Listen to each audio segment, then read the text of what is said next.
Bom dia, vamos aqui para mais um estudo, né? Vamos começar aqui com a ação dos espíritos nos fenômenos da natureza, né? Então vamos lá, fazer nossa oração, para que nós possamos nos conectar com a espiritualidade aqui presente.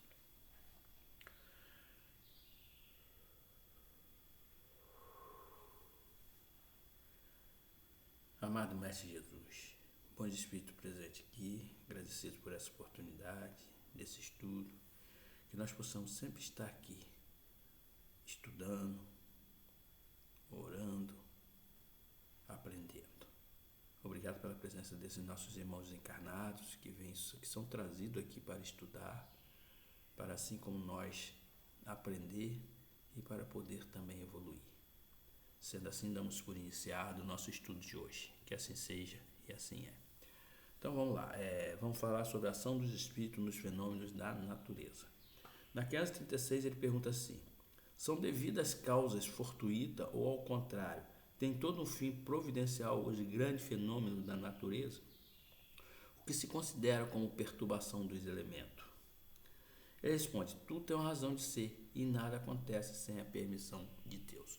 Então, essas tempestades, terremoto, cataclisma, isso tudo tem a permissão de Deus, gente. Nada é por acaso, né?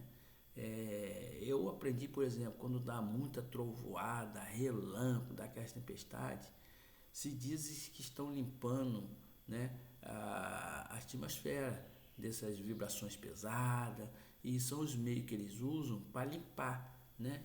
Então, muitas vezes também, quando se tem que fazer uma limpeza, né, um resgate coletivo, muitas vezes dá um tsunami, um terremoto, porque eles têm que fazer, como é que se diz, um desencarne coletivo, né? E aquelas pessoas também têm débitos, né? Então, a providência divina usa a própria natureza muitas vezes para fazer esse tipo de atividade, né? Aí na letra A ainda ele responde assim: o objetivo sempre o homem esses fenômenos? Aí ele responde: às vezes tem como imediata razão de ser o homem. Na maioria dos casos, entretanto, é por último motivo o restabelecimento do equilíbrio e da harmonia das forças físicas da natureza. Ou seja, muitas vezes, né, ele procura, né, equilibrar, né, ele atinge o homem porque há uma necessidade, né, de um karma coletivo, como eu disse, e outras vezes é um equilíbrio da natureza, né? O ser humano, ele agrediu tanto a natureza que muitas vezes a natureza reage para se equilibrar, né? Então, aí, muitas vezes as pessoas falam assim: o rio está invadindo as margens, o rio, o mar está avançando. Gente, em primeiro lugar, é da natureza. O homem que deveria perceber. O caso do Pontal do Atafona, para que foram construir na beira do mar? Para quê? Né? As pessoas aterraram muitas vezes, temos aí a cidade que as pessoas aterraram o mar para avançar, tipo lá na Arábia, né? Copacabana, no Rio de Janeiro mesmo, temos locais que era mar e eles aterraram para construir.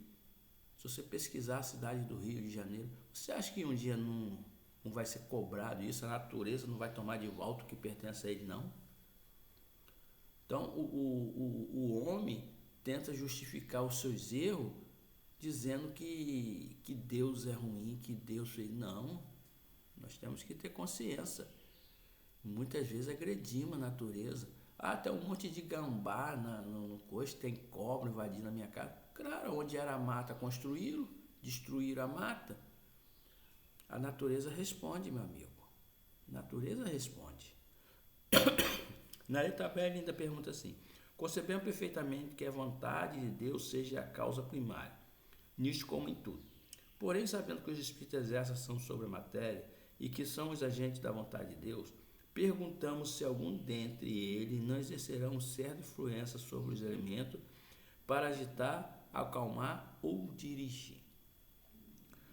Aí ele responde: mas evidentemente nem poderia ser de outro modo. Deus não exerce ação direta sobre a terra. Ele encontra gente dedicada em todos os graus de escala dos mundos. Então, quando fala assim, se tem alguém que interfere na natureza, o maior exemplo foi Jesus, né? Jesus andou sobre a água, Jesus acalmou tempestade, né?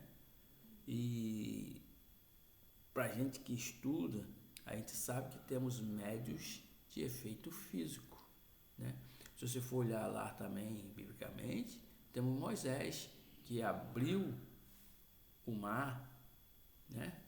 Temos Josué, né? Que derrubou as muralhas de Jericó com as trombetas. Aquilo também foi influência da natureza, entre outros fatos, né? Então, as pessoas precisam entender que tem pessoas que têm um magnetismo tão forte que pode interferir sim na natureza, mas não é qualquer um. Temos espíritos especiais. Esses espíritos vêm com esse dó. Eles vêm com essa finalidade, né? Então, temos Moisés, temos Josué, temos Jesus, né? Entre outros, né? Então, vamos agradecer a espiritualidade e fazer a nossa oração, ok? Então, vamos lá. Amado Mestre, obrigado por essa oportunidade de estudo, obrigado por estar aprendendo cada vez mais. Obrigado também pela presença dos nossos irmãos desencarnados, que nós possamos estar sempre aqui estudando e aprendendo. Sendo assim, damos como término o nosso estudo de hoje. Que assim seja e assim é.